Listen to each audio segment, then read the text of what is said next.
శివాలయంలో మీకు ఒక్క నిమిషం వృధా కాకుండా పరిపూర్ణంగా శివానుగ్రహం పొందాలి అనుకుంటే ఎలా బయలుదేరాలో చెప్పింది శాస్త్రం.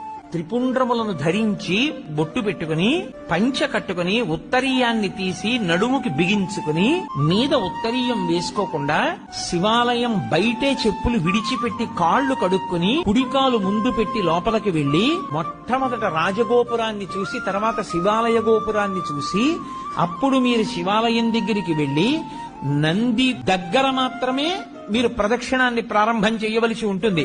నందీశ్వరుడి దగ్గర ప్రదక్షిణాన్ని ప్రారంభం చేసి వెళ్లేటప్పుడు దేవాలయంలో మహామంటపము, అర్ధమంటపము, ముఖమంటపము అని 3 మంటపాలుంటాయి. ఈ 3 మంటపాలు దేనికి గుర్తు అంటే స్థూల సూక్ష్మ కారణ శరీరములకు గుర్తు. మహామంటపాన్ని, అర్ధమంటపాన్ని, ముఖమంటపాన్ని దాటాలి. ఒక్క మారు చేస్తే చాలు, 3 మార్లు చేస్తే విశేషం.